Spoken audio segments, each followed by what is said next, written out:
Here are two similar questions in Byju's site only, which are solved in two different processes. So how can a student determine which one is the right process?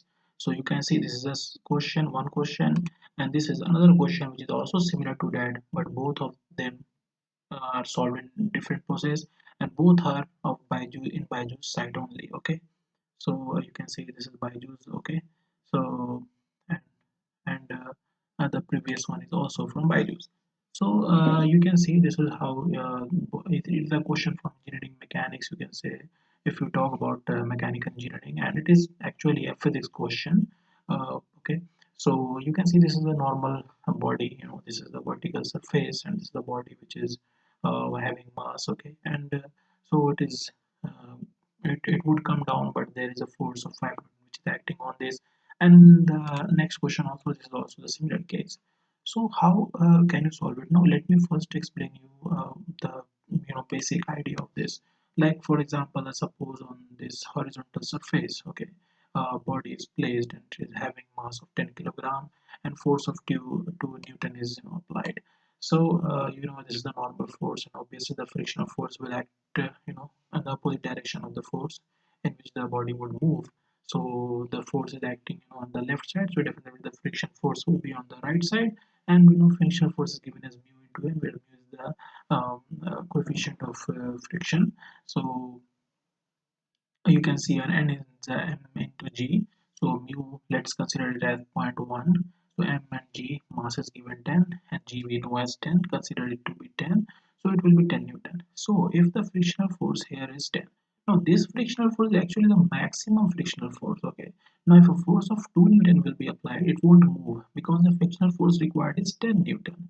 Okay, so 10 Newton of force is actually required to make it move. Okay, and here only 2 Newton is applied, so it won't move. But what will be the frictional force when 2 Newton of force will be applied? Okay, what will be the frictional force? Maximum frictional force is 10 Newton required, but here only 2 Newton force is right now applied. So the frictional force on applying the force of 2 Newton will be only 2 Newton only. Okay, now suppose if it is 20 Newton. Okay, when a 20 Newton force will be applied, then definitely this body will move, and we know the maximum static frictional force is 10 Newton. So the frictional force will be 10 Newton. Okay, and this body will move. Okay, but when it is 2 Newton or 3 Newton or less than any value, less than 10 Newton, that force will only be considered. So this is the basic thing. Okay, now in this case, this is not a horizontal surface but a vertical surface. So this, if you draw a free body diagram, in the y-axis you can see the only two forces are there. F is the frictional force which is acting upward direction because this body will move in the downward direction due to the gravity. So both are in opposite direction, frictional force and mg. So F is equals to mg. Okay, F is equals to mg, and here R is the, you can say, the normal force acting on this body, which is, we know that it is perpendicular to the surface. So, and here 5 Newton is given, the force which is applied. So here in x-axis you can say the sum of forces will give that R is equals to 5 Newton. So just see how these two processes, they have utilized two processes to solve this.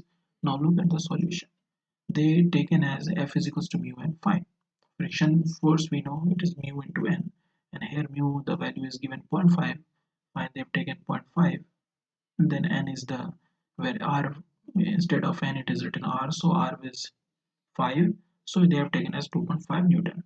Okay, so this they solved as frictional force is equals to 2.5 Newton, not taking as F is equals to mg, because if you take the summation of force in y direction, it will be F is equals to mg, and then in putting the value of mass and g we can get the answer, but a different one.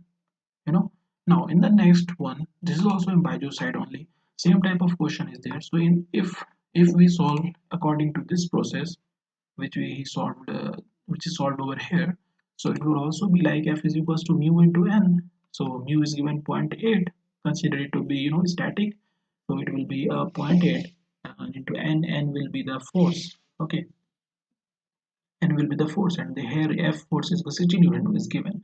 So it will 0.8 into 60, so it will be x 48, so it will be 48 Newton. So definitely then, according to the previous process, this will be 48 Newton. So answer should be A. But it's C. The correct option is C, is given 40 Newton. So how? Now they have different process they have applied.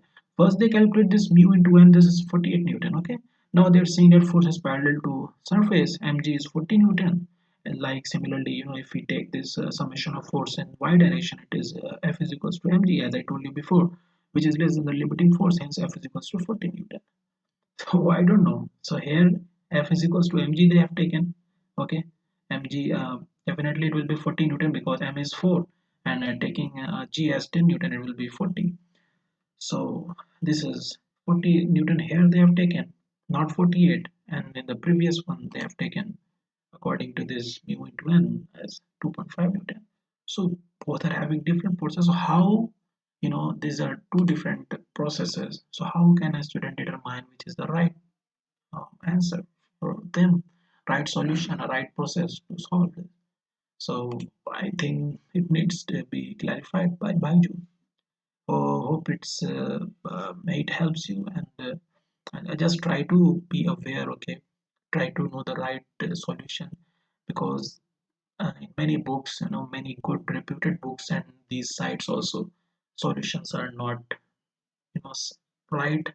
I'm not saying wrong. I'm just saying that it is not consistent. Like somewhere it is different, somewhere uh, things are different from the others. So try to clarify these points. Okay. Hope it helps. So thanks for watching and see you next time.